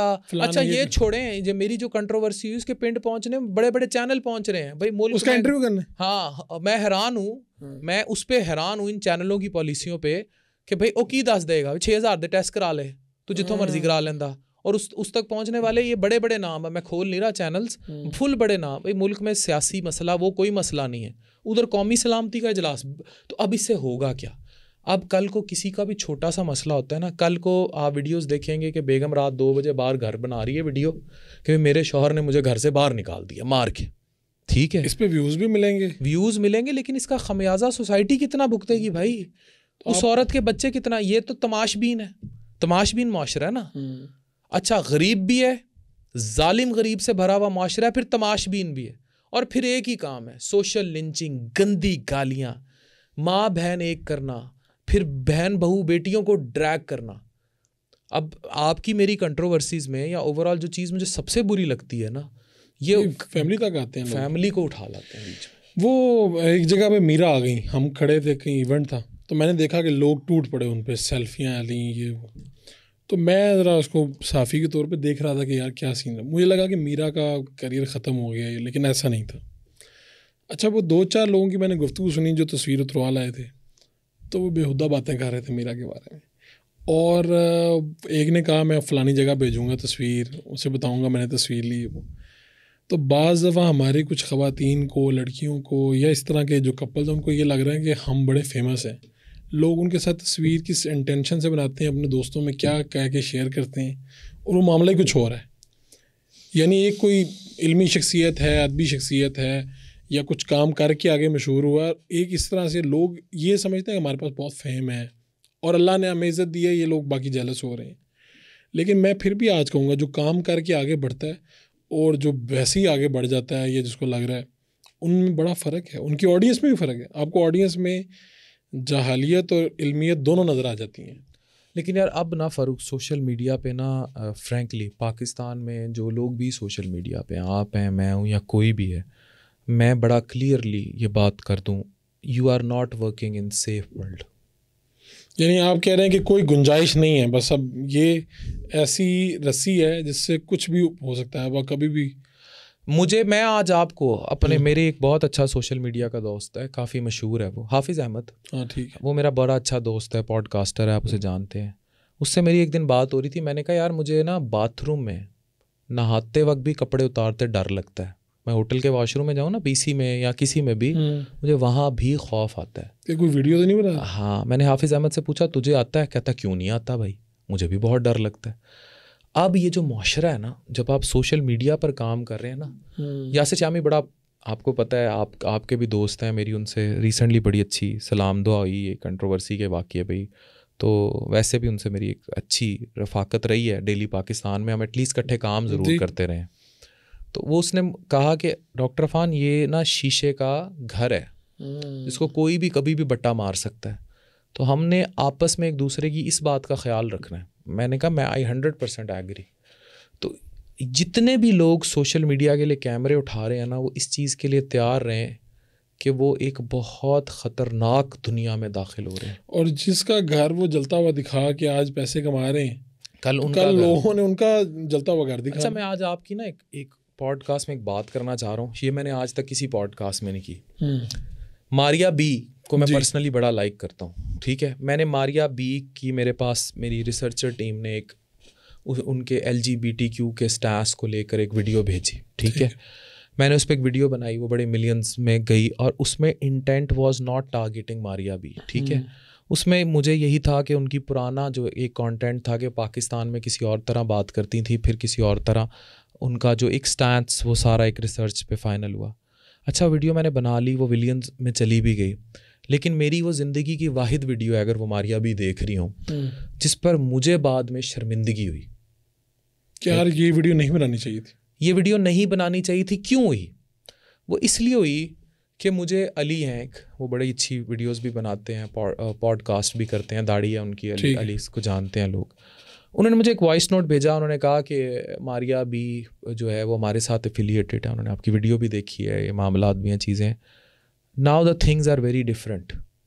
शी हैज़, मैं अब आपके कैमरे पे बहुत बड़ा समझ लें इंकशाफ करने जा रहा हूँ कि अगर मारिया बी तक ये बात पहुँच जाए, मेरी ज़िंदगी में वो वाहिद एक वीडियो है जो जिस पे मुझे शर्मिंदगी होती है कि यार अगर वो बिल्कुल एक डिफरेंट सिनेरियो की खातून थी। ये मैं इसलिए इस बात का खमियाजा आज आपके प्रोग्राम में उतारना चाह रहा हूँ कि लोग इसको सुन लें कि उस खातून ने दर्जनों जो लोग ट्रांसजेंडर्स या इस क्लब से ताल्लुक़ रखते हैं या ओवरऑल, उनकी मदद बहुत की है, बहुत फाइनेंशियल फंडिंग की है, चीज़ें की हैं। तो आप कह रहे हैं कि बात आप तक कुछ हो रही थी, आपने वीडियो बना दी, लेकिन हकीकत कुछ और थी, बाद में अंदाजा हुआ इसका? नहीं, वो चेंज हो गई थी, चेंज हो गई, यानी ठीक है, गुंजाइश, वो जो उनका पुराना एक सिनेरियो चल रहा था ना, उससे वो बिल्कुल चेंज हो चुकी थी। मतलब जो उन्होंने तनकीद की थी या जो सिनेरियो था वो एक फ़र्क था, लेकिन द वे अंडर हैंड वो खातून जिस तरह उस सारे लोगों की घर सेटल करने में, उन्हें नौकरियां देने में इन्वॉल्व थी।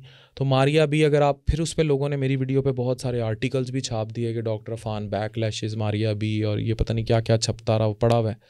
तो अगर वही सब लोग देख रहे हैं तो that was the only video in my life जिस पर मुझे जो है हजीमत है कि वो खातून शायद चंद साल पहले उससे बहुत आगे मूव ऑन कर चुकी थी। ठीक है, आप अपनी वीडियोस बनाते हुए माशरे के तकरीबन तमाम ही एस्पेक्ट से बात कर रहे होते हैं, तो लोग तो तनकीद भी करते हैं कि यार ये एक डॉक्टर है। ठीक है, बहुत सारे लोग आपको नहीं जानते, सारे लोग सिर्फ आपको एक डॉक्टर के तौर पे जानते हैं जो फेमस हो गए हैं सोशल मीडिया पे। हम आपको देख रहे हैं कि यार ये एक थिंकर भी है, एक फिलॉसफी है, कॉलम्स हैं, ये है वो है, सबको तो नहीं है पता। तो तनकीद होती है कि भाई ये हर वही वाली बात है। ये आपको याद है कासिम अली शाह साहब पे भी तनकीद होना शुरू हो गई थी, यार ये हर मसले पे बोल लेता है। तो आप इसको किस तरह से देखते हैं, आप यानी आपकी इंटेंशन क्या है वीडियो बनाते वक्त? फ़ारूक भाई देखिए, आप और मैं जब लिखना शुरू हुए थे कॉलम, जब आपके मेरे राब्ते शुरू हुए थे, उस टाइम मेरा MBBS में एडमिशन भी ताज़ा हुआ था।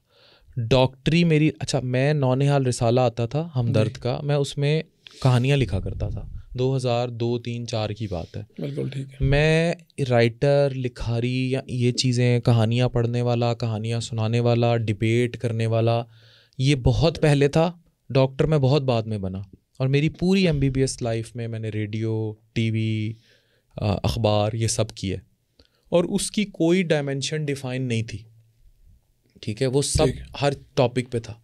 वही चीज़ अब डिजिटल दौर में वर्चुअल होगी, आपके लिए भी मेरे लिए भी। और हमारे चंद कॉमन दोस्त हैं उर्दू पॉइंट में, आप देख लें, आपको पता है अली चौधरी साहब का बड़ा रोल है, शाहिद नज़ीर साहब, मैं नाम लूँगा खुल के, जिन्होंने आपको और मुझे बनाया है, बिल्कुल यहाँ तक लेकर आए हैं। ज़िशान है, ज़िशान मुल्तान से, हमारे भाइयों की तरह। फहद, जो लोग हमें फ्रैंकली, आप और मैं, जिनसे हमारा वास्ता रहा, जो चलते रहे, हम कहीं ना कहीं उर्दू पॉइंट का ही बाय प्रोडक्ट है। We have to accept one way और the other. No doubt daily Pakistan भी कहीं इन्वॉल्व रहा, लेकिन मेरी शुरू आप और मैं, आप नई बात और कॉलम लिखते कलम से आए हैं, और उसके बाद वर्चुअल दुनिया में हम लोग दाखिल हो गए। तो मुझे अयाज खान एक्सप्रेस के लतीफ़, जो मेरे कॉलम्स जो हैं उनको वो किया करते थे, तो ये वो लोग हैं जो हम एक प्रोसेस के ज़रिए बने हैं। अब वाला फ़ान गैसर जो इनको लगता है समोसे की वीडियो से वायरल हुआ है, उस समोसे के पीछे या वो जानी माई वाली वीडियो के पीछे या ये छोटी मोटी जो कंट्रोवर्सीज हो रही हैं, इनके पीछे आपकी और मेरी बहुत लंबी कॉन्टीन्यूस स्ट्रगल है, जो डॉक्टर बनने से पहले शुरू होती है। अब ये भी माशरे की बहुत गलत हरकत है। आप खुद सोचें कि जब भी कोई कंट्रोवर्सी आती है, बैकलैशिंग शुरू होती है, ये सोशल मीडिया लिंचिंग शुरू करते हैं, वहाँ तो कोई भी कन टुट्टा उठ के आपके खिलाफ वीडियो शुरू हो जाता है। अभी मेरी कंट्रोवर्सी हुई, मैं कहता हूँ वो कन टूटे जिनको उनके घर वाले नहीं सुनते, वो व्यूज़ लेने के चक्कर में मेरे खिलाफ वीडियो शुरू हो गए। उनका बैकग्राउंड नहीं कोई देखता, उनका बैकग्राउंड कोई क्यों देखे, उन्होंने नेगेटिविटी देखनी है। लिंचिंग है ना, मतलब कह दिया इसको मारो, ये इसने ये कह दिया, इल्ज़ाम लगा दिए सड़क पे। वो मारने वाले हाथ जब वो मर चुका होता है, उसके बाद फिर पूछते हैं कि नु मारना क्यों सी, दुख का इज़हार भी करते हैं। वो दुख किसी बानी का होता नहीं फिर। ठीक है, अब हमारे यहाँ रेटिंग का चक्कर इतना है, कोई एक बात उड़ जाए, उसके बाद आओ देखा ना ताओ उस पर वीडियोस लोग व्यूज़ के चक्कर में, रेटिंग के, हमें 4 लोग देख लें। ठीक है, ये जो तबाही है ना, ये बड़ी बर्बादी है। इन लोगों को आप क्रिटिक क्यों नहीं करते कि ये क्यों हर मौजू पे शुरू हो जाते हैं? जिनका ना कोई बैकग्राउंड, ना कोई अग्गा, ना पता। ठीक है, पिछली वीडियो है उसके 500 व्यूज़ हैं, फिर 800 व्यूज़ हैं, फिर 600 हैं, फिर पता लगा कोई फ़ारूक की कंट्रोवर्सी आ गई, कासिम अली शाह साहब की पिक्चरें आ गई बगैर शर्ट के, अफान पे किसी ने इल्ज़ाम लगा दिया कि इसने जनाब मेरे से महंगे टेस्ट करा लिए हैं, और टेस्ट भी उसने अपनी मर्ज़ी के कराए और महंगे मूंगे कोई नहीं थे। और इसी तरह किसी की भी आ गई, राहत साहब की आ गई। ठीक है, फिर ये कान टुट्टे निकलेंगे। मैं कान टुट्टे इसलिए कह रहा हूँ क्योंकि इनकी कोई, आप ये माइंड कर जाएंगे, इनकी कोई तरबीती बैकग्राउंड नहीं है, इनकी कोई तरबियत माशरे ने करनी थी। माशरे ने जो है वो तरबियत टिकटॉक पे नचा के की हुई है। पहले टिकटॉक पे नचते रहे, कोई व्यूज़ नहीं पड़े, फिर जो है कपड़े उतार के देख लिए, कोई व्यूज़ नहीं पड़े, फिर गंदी बातें कर ली, कोई व्यूज़ नहीं पड़े। ठीक है, उसके बाद फिर किसी पे कीचड़ उछाल के देखा, व्यूज़ पड़ने शुरू हो गए। अगर पाकिस्तान में व्यूज़ लेने हैं ना लोगों ने, तो फिर ये ताड़ में होते हैं कि यार कौन सा ऐसा टॉपिक है जहाँ मनफियत सबसे ज़्यादा है, और फिर व्यूज़ पड़ेंगे। ट्रेंडिंग है ना। और आप ये देखें पाकिस्तान में अक्सर जो टॉपिक्स ट्रेंड करते हैं 99% वो नेगेटिव होते हैं। हाँ, बस बाज़ बात गालियाँ लिखी होती हैं जो ट्विटर उसके एक्स ट्रेंड में अगर आप देखें, तो किसी बंदे का नाम है उसकी आगे गाली, किसी लीडर का नाम है उसको औरत है उसकी आगे गाली लिखी, और वो ट्रेंड कर रहा होता है टॉप पे। यानी उस दिन पाकिस्तान के अंदर एक्स के ऊपर सबसे ज़्यादा ट्वीट उसके ऊपर हो रहे होते हैं। ये अपनी जगह पे एक अलमिया है। क्या आप सोचते हैं आपकी ज़िंदगी की सबसे बड़ी ख्वाहिश क्या है? आज आप थोड़े दुखी हैं, थोड़े टूटे हुए हैं अंदर से। एक अफान कैसे जो हंसता मुस्कुराता खेलता, और दिल तो आप खोल रहे हैं, लेकिन ऐसा लगता है जैसे आज दिल टूटा है। नहीं, मेरा आज नहीं दिल टूटा, मेरा बहुत पहले का दिल टूटा हुआ है, और वो दिल बहुत सारे सिनेरियोस पर टूटा है। मैं आपको फ़ारूक एक बात बताऊं, लोग बहुत बुरी तरह से पाकिस्तान की सियासी और इकनॉमिकल जो मुआशी इंस्टेबिलिटी है उसकी वजह से मुतासिर हुए हैं। मेरा कभी भी मेरी ज़ातियात पे दिल नहीं दुखा, मैं स्टेबल हूँ। मेरी पीछे से मैं फिर लोग आज ये भी आपके कैमरे पे बता दूँ कि मेरी जो अर्निंग सोर्स है वो कभी भी मेरी प्राइवेट प्रैक्टिस नहीं रही। मैंने आपको बताया मुझे खुद पैसे, मेरे पेरेंट्स दोनों डॉक्टर हैं, पीछे से ज़मीनें हैं, वहाँ से पैसे आ जाते हैं, हम अच्छे खासे स्टेबल हैं।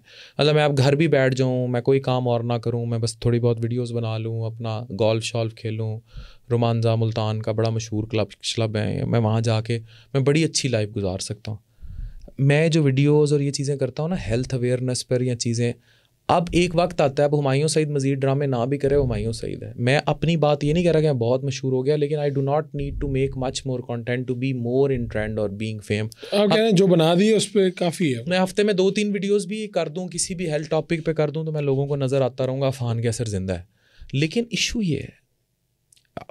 ये है कि हर जगह, चाहे डाइट है, चाहे हेल्थ है, चाहे हम बताते रहेंगे, लोग सुनते रहेंगे। अभी रमज़ान आ रहा है, मुझे उसमें ज़ाहिर है मैं बताऊंगा सहरी, इफ्तारी, डाइट पैटर्न। मेरा ये होता है लोगों की ज़िंदगियाँ अफेक्ट हों।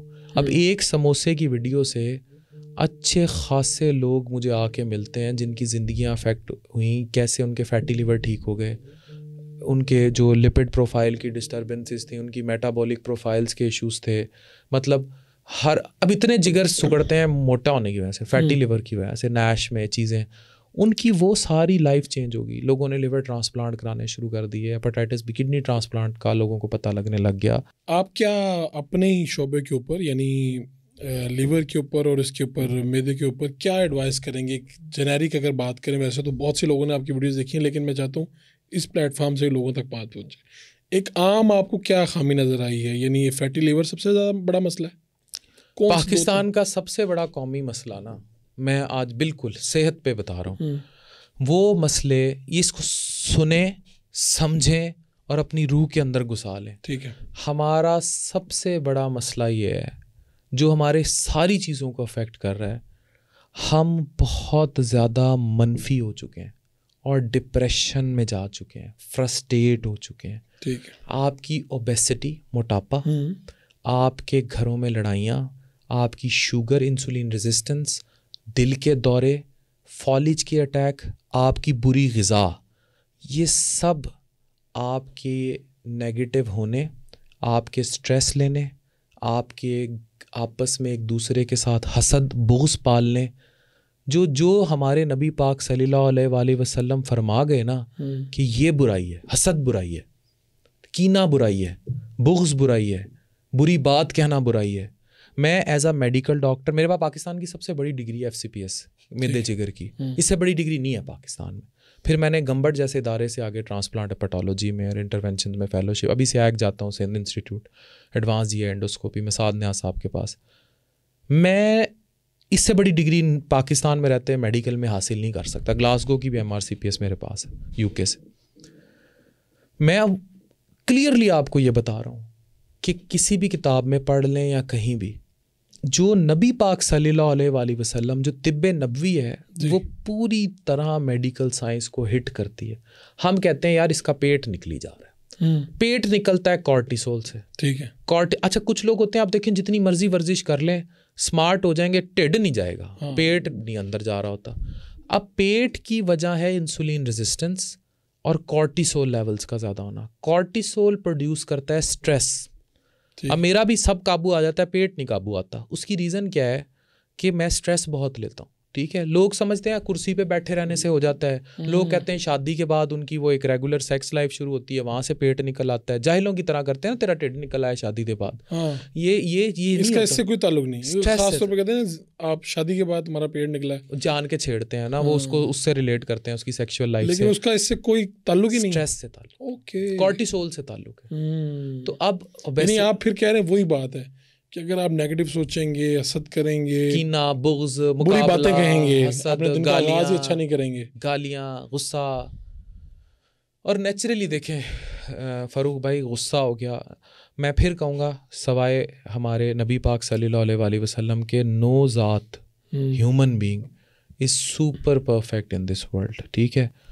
अभी ये राहत साहब वाली बात हुई ना, लोग कहेंगे यार देखो कितना इसने जुल्म किया, आपने नौकर को मारा, चीज़ें।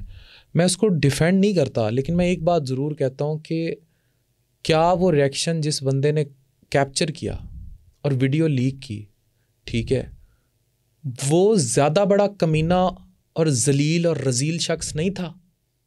अगर आप लिंचिंग कर ही रहे हो, मैं राहत को साहब को फेवर नहीं कर रहा, मैं एक जनरल बात, ठीक है, अगर आप लिंचिंग कर ही रहे हो, वो ज़्यादा खबीस नहीं था?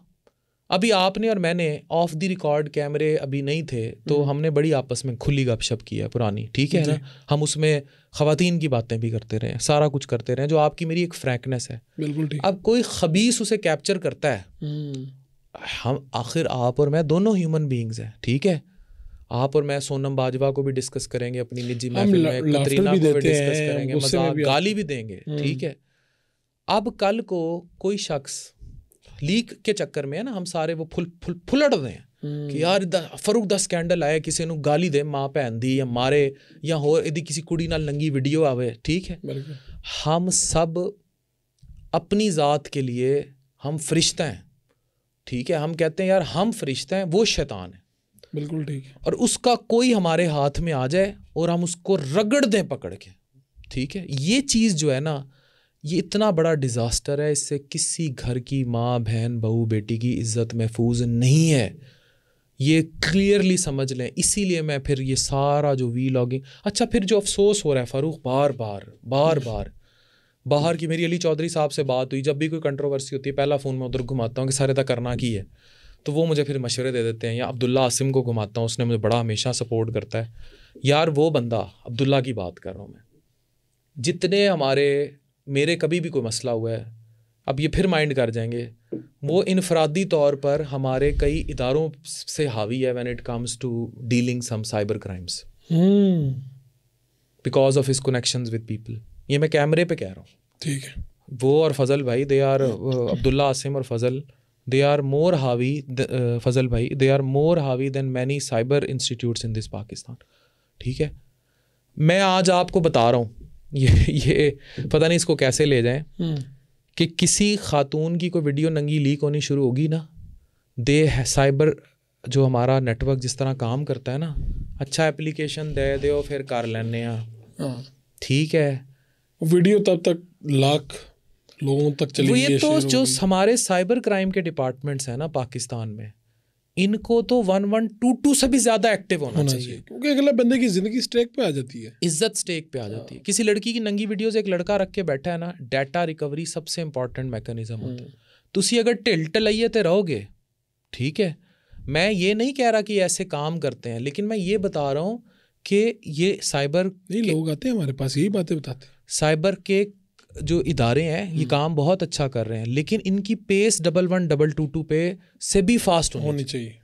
ठीक है, ये 111122 से भी फास्ट होनी चाहिए। उसकी रीज़न ये है, अच्छा दूजा औकात कोई नहीं हैगी, फेसबुक बाहर से ऑपरेट हो रही है, इंस्टा, ये कितनी खतरनाक बात है, कुछ रोक नहीं सकते आप। आमिर लियाकत साहब की, ठीक है, प्रोपगेशन जिन अकाउंट से हुई, चीज़ें हुई, सारा कुछ हुआ यार। ये साइबर के इदारे, अगर मुल्क का वो ताकतवर तरीन शख्स था, इतना सिटिंग एमएनए था, वो अपनी नंगी वीडियो लीक होने से रुकवा नहीं सका। जबकि मैं बता रहा हूँ, मेरी क्योंकि इन सारे लोगों के साथ में उठता बैठता हूँ जो साइबर की दुनिया को डील करते हैं, तो बड़ी क्लियर ब्लॉक्स लगते हैं।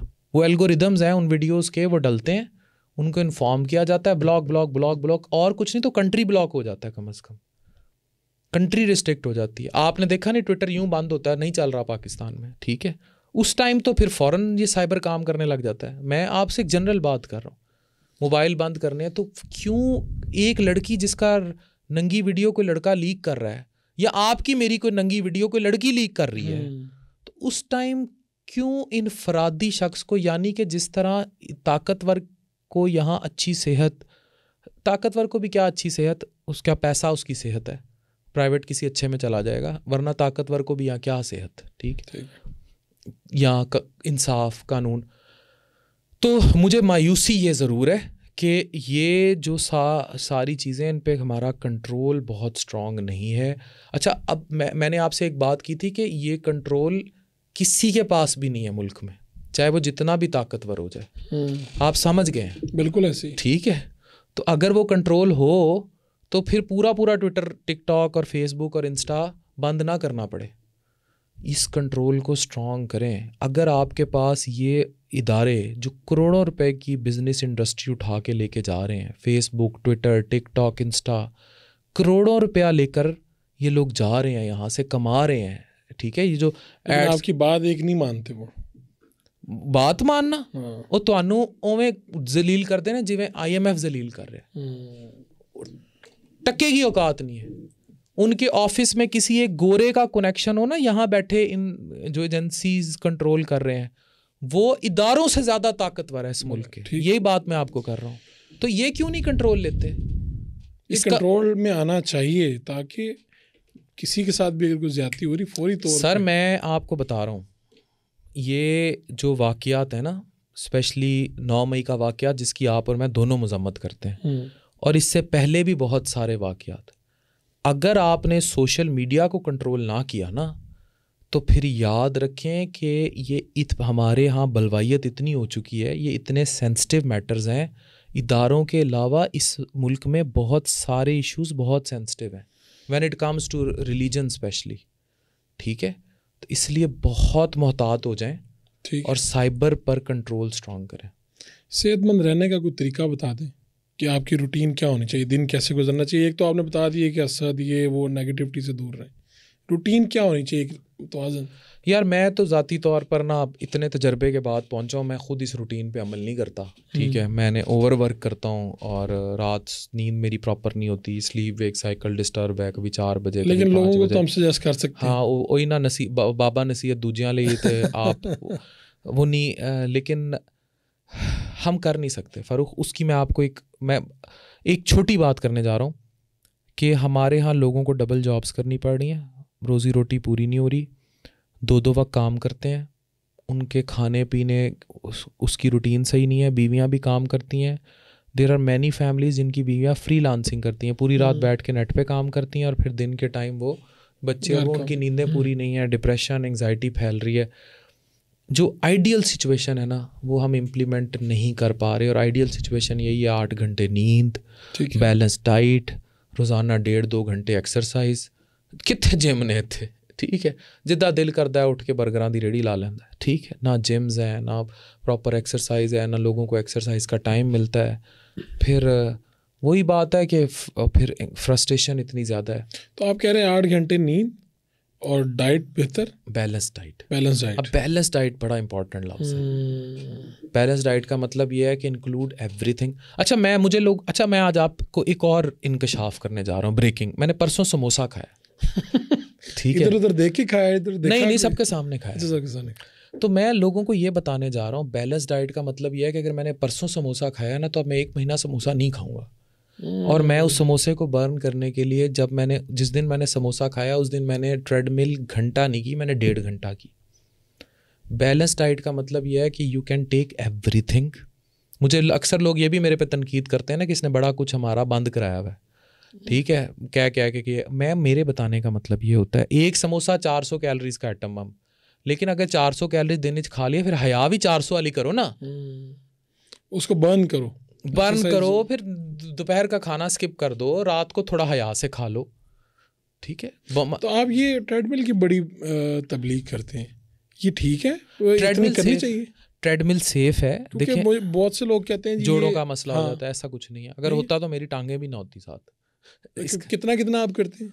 कभी 1.5 घंटे, कभी 2 घंटे कार्डियो। अच्छा, मैं ओवरऑल तो आपकी वैसे रूटीन ये होनी चाहिए कि आप 30 to 40 मिनट्स कार्डियो करें। एंड कार्डियो मीन्स कि उसमें आपने देखा अक्सर हार्ट रेट ऊपर बना होता है, तो आपका heart rate should very between 125 to 172 during cardio. इस वक्त आप फिर ना उस एरोबिक स्टेज पे आ जाते हैं, एरोबिक्स में या कार्डियो में, कि जहाँ आपके फैट बर्निंग प्रोसेस स्टार्ट होता है। टिल्ले चलन लान ली, अगर आपकी हार्ट बीट 80-90 पे फिर रही है, आप ट्रेडमिल पे यूं चल रहे हैं, तो इट मीन तुसी छनकना भी नहीं करके आए, ठीक है। आपकी 125 से 172 बीट्स के दरमियान हार्ट रेट फॉल करे, इतनी ब्रिस्क वॉक हो रही हो। आप रोज़ करते हैं? 40 मिनट्स होनी चाहिए, रोज़ नहीं। अभी बाज़ुका देखें कभी कोई ऊपर नीचे इश्यूज़ हो जाएँ, पेशेंट ज़्यादा हों, कोई वैसे कोई स्ट्रेस जोन हो, कोई और मसले हों, लेकिन एटलीस्ट 4-5 डेज़ मैं करता हूँ पर वीक। लेकिन मेरा भी वेट गेन के इश्यूज हो जाते हैं, मेरा बढ़ता है। लेकिन आपने तो उसको स्ट्रेस से कर दिया ना रिलेट। स्ट्रेस मेरा जब भी वेट गेन होता है उसमें बहुत बड़ा रोल स्ट्रेस का, प्रेशर स्ट्रेस। तो आप कैसे इसको फिर मैनेज कैसे करते हैं? यार मैं कैमरे पे बात बताने जा रहा हूँ कि स्ट्रेस जो है ना इतनी बुरी चीज़ है। आपको पता है 99% लोग जो क्रॉनिक सिगरेट स्मोकर्स हैं ना, वो स्ट्रेस दूर करने के लिए सिगरेट पीते हैं। आपने नोट किया होगा, कहते हैं सिगरेट ना पिए सर दर्द हो जाता है। हाँ, बेचैन जैसे वो सिगरेट पीते हैं ना, उन्हें एक स्ट्रेस रिलीफ मिलता है। जितने पुलिस के महकमों से जुड़े लोग हैं, आपने तो पाकिस्तान में हर बला का इंटरव्यू कर लिया है, जितने पुलिस के, FIA के, कोई भी आप इदारा ले लें, पॉलिटिशियंस, आपने उनको स्मोक करते देखा होगा अक्सरियत को। वो स्ट्रेस की वजह से स्मोकिंग करते हैं, ख़वातीन भी उनमें। स्मोकिंग स्ट्रेस रिलीव करती है। पाकिस्तान जो है, आपको उम्मीद है पाकिस्तान आपको आगे बढ़ता हुआ नज़र आ रहा है कि मायूसी मौजूदा सिनेरियो में शदीद मायूसी है? And answer is no. ठीक है, इसको मैं किसी पॉलिटिकल तनाजुर में नहीं बता रहा। नहीं, ये तो हम जो देख रहे हैं वही बता रहे हैं। अच्छा, इसको मैं पॉलिटिकल सिनेरियो से हट के यूथ के सिनेरियो पे भी बता रहा हूँ। अच्छा, यूथ से क्या आपकी निसाब? यार हमारा आज भी वही कुछ है, मुताला पाकिस्तान, स्कूलों कॉलेजेस की तालीम वही कुछ है। वो 2 निज़ाम है, एक तरफ OA लेवल्स हैं, एक तरफ वो है टाटों वाला स्कूल सिस्टम है। फिर लोग डिजिटलाइजेशन की तरफ नहीं आ रहे। आज जो लोग कोर्सेज छोटे 6 महीने साल कर लेते हैं, वो एक डॉक्टर इंजीनियर से ज़्यादा कमाते हैं, अमेज़ॉन, अपवर्क, पाइथन और इधर उधर। और फिर हमारी जो यूथ है वो ज़्यादा फ्रस्ट्रेटेड है, बदतमीज़ आपने उन्हें बना दिया है, गालियाँ उन्हें देनी आ गई हैं, उन्हें कपड़े उन्हें उतारने आ गए हैं इंस्टाग्राम पे इधर उधर, ठीक है। तो आपका जो नीचे से रॉ मटेरियल आ रहा है, आप उसकी तरबियत के लिए क्या काम कर रहे हैं? मैं आपसे पूछ रहा हूँ, जिन पेरेंट्स की शादी हो जाती है, पेरेंटिंग का बहुत बड़ा रोल है ना। देखें, तरबियत माशरे ने करनी है, किसी स्कूल कॉलेज ने मेरे बेटे या बेटी को तरबियत नहीं करनी। बिल्कुल ठीक है। तरबियत या घर में होगी या माशरे में होगी। सड़क पे गाली नहीं देनी, बदतमीज़ी नहीं करनी, झूठ नहीं बोलना, किसी की इज्जत नहीं उछालनी या कोई भी। ये तरबियत करनी है माशरे ने, सोसाइटी ने। सोसाइटी सारी आप जड़ा वो गालियाँ उत्ते और लान तान पे और बदतमीज़ी पे और लिंचिंग पे, और लिंचिंग का मतलब है बलवाइयत, जी जी जी, उस पे उतरी हुई है। तो कभी आपका दिल नहीं करता कि आप ये सब कुछ चिल करें, बस एक मरतबा रिलैक्स करें, मेरा कहीं मुल्क बाहर से निकल जाएं, इजी हो जाएं। मेरा अब मुल्क से अदर देन ऑल दैट, मैं बिल्कुल ओपनली कह रहा हूँ नाउ फ्रैंकली, मुझे ना अमेरिका बरतानिया से मेरे दोस्त फ़ोन करते हैं आफ्टर फेम, यार तू तो मतलब बहुत मशहूर है, अगर कंट्रोवर्सी भी हो वो कहते हैं यार अभी और पॉपुलर हो गया या ये चीज़ें। मैं उनको एक बात कहता हूँ कि तुम लोग वहाँ बैठे हो ना, तुम्हारे आगे 60 साल के बाद तुम्हें ओल्ड सिटीज़न बेनिफिट मिल जाएंगे, तुम्हारे पास पासपोर्ट ब्रिटिश हैं, जहाँ मर्ज़ी फिर टुर लो, ठीक है, नहीं कोई जानता भाड़ में जाए, ये यहाँ पैसा एक लिमिट तक है, मेरे पास भी लिमिट तक ही है, लेकिन वो चीज़ें मैटर नहीं करती। जो पैसा, जो शोहरत आपको सुकून की नींद ना दे सके ना, वो किसी काम की नहीं है। Nothing is more precious than peace in this world. Pakistan में पीस नहीं है। आज आपको मुझे बाहर कोई मार जाएगा ना, किसी कोई ज़ाब्ता नहीं है ट्रेस करने का, या जो मुझे कैमरे पे इस टाइम सामने देख रहा है उसको, उसके घर वालों को कोई भी नुकसान पहुंचा देगा ना, there is no way out. उनके घर वाले इंसाफ ढूंढते ढूंढते तबाह बर्बाद हो जाएंगे। माशरे तबाह, याद रखें, माशरे तबाह कभी भी गुर्बत बदहाली से नहीं होते, चल जाते हैं। माशरे तबाह होते हैं जब उनसे इंसाफ उठ जाए। मैं बहुत अफसोस के साथ ये बात कह रहा हूँ, हमारे माशरों से इंसाफ वो नहीं रहा जो होना चाहिए। आज मैं डिज़ायर करता हूँ I should not live in Pakistan. ये बड़ा मुश्किल है ये कहना, लेकिन ये है, अब तो कहना पड़ रहा है। अब पाकिस्तान में शायद नहीं रहना चाहिए, मतलब शायद ये बड़े हार्श वर्ड्स हैं, बड़े लोगों को मायूस करेंगे क्योंकि मैं कह रहा हूँ ये बात, लेकिन पाकिस्तान में रहना is not safe for all of us.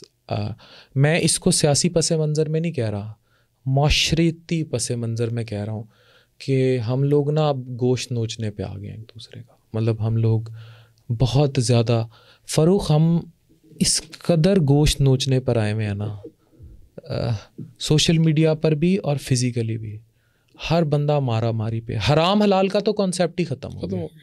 सैर सेहत पे आपका यकीन नहीं है? आप बहुत फिरते हैं, मेरा यकीन बहुत ज़्यादा है। मुझे ना मोशन सिकनेस है, ये एक बीमारी होती है, इसमें पता है आपको? मोशन सिकनेस ये होती है कि अगर आप ट्रैवलिंग में हो ना और आपका जो कंट्रोल है, जैसे मैं गाड़ी हमेशा खुद ही चलाता हूँ, मेरा ड्राइवर नहीं चलाता, बेगम यही कहती है उसे रखा क्यों हुआ है, मैं कहता हूँ बस गाड़ियाँ आगे पीछे तो कर लेता है ना। मैं अगर इस साइड पे बैठूँ गाड़ी की, या मैं जहाज़ में बैठूँ ना, मुझे वॉमिटिंग होती है, नोज़िया होता है, बड़ी गंदी होती है। अब ये अच्छा, यही बीमारी मेरे आगे बच्चों में भी गई, पता नहीं क्यों। तो मैं इस वजह से ना ट्रैवल अवॉइड करता हूँ।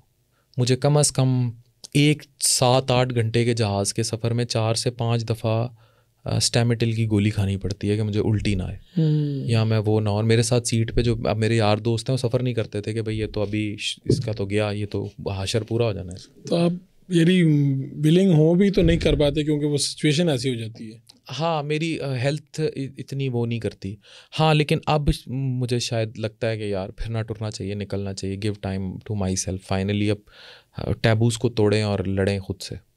कोई बात, कोई दिल की बात, वैसे तो दिल की बातें कर रहे थे आप तब से, कोई कहना चाहते हो? मैं सबसे एक बात कहना चाहता हूँ फाइनल, कि प्लीज़ जो यंग ग्रुप मुझे देख रहा है, आप सब अपने कैरियर पर फोकस करें।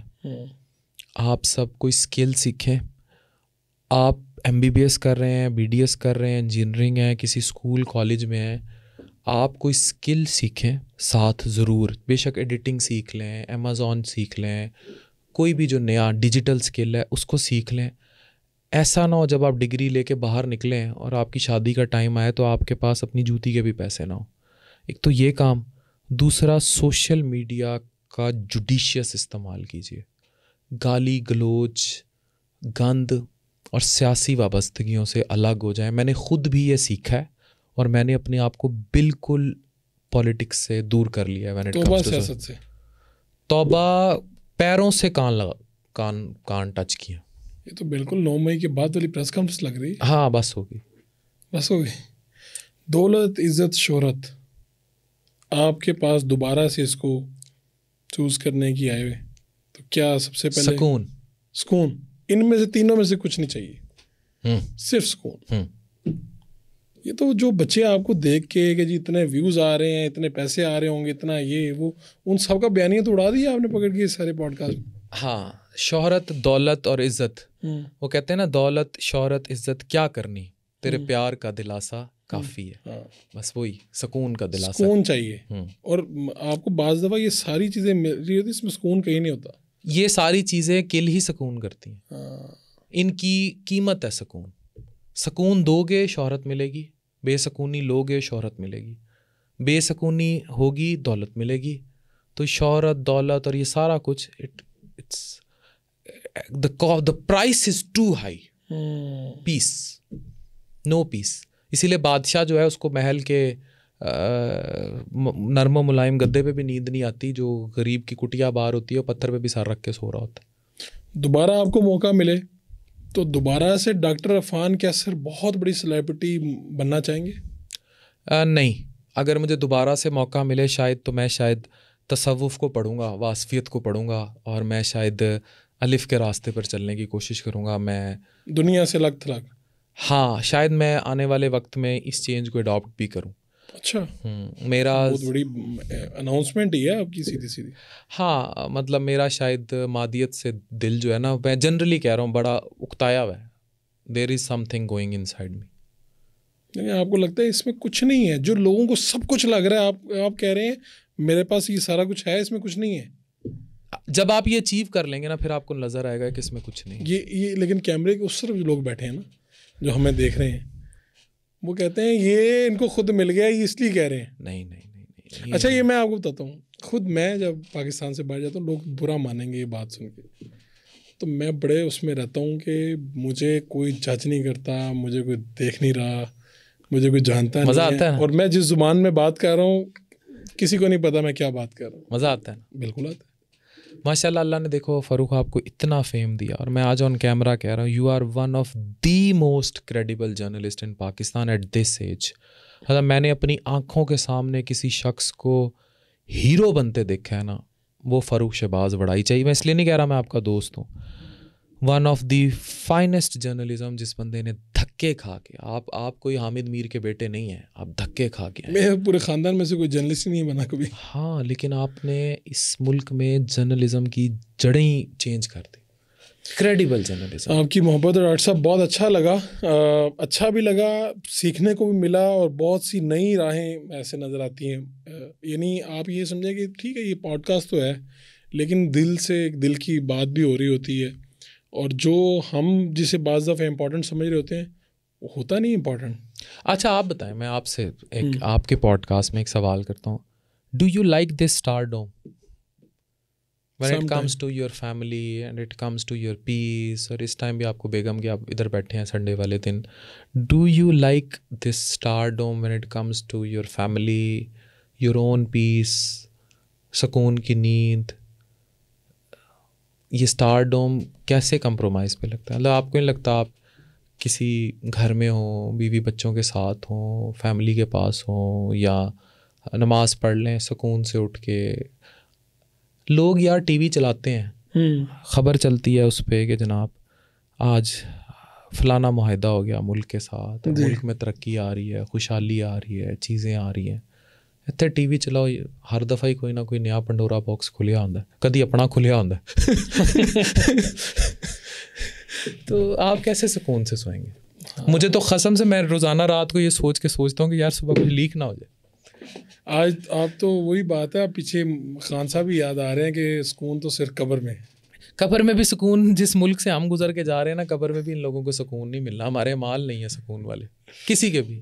चलो अल्लाह करे सब बेहतरी हो। तो यहाँ मैं खान साहब के बयानिए की तरदीद कर रहा हूँ, कब्र में सुकून नहीं है पाकिस्तानियों को, ये याद रखें। आपका बहुत बहुत शुक्रिया जनाब, आप तशरीफ़ लाए, मुझे बड़ा अच्छा लगा। और ख़ास तौर पर ये पॉडकास्ट तो हुआ है, लेकिन बहुत कुछ सीखने को मिला।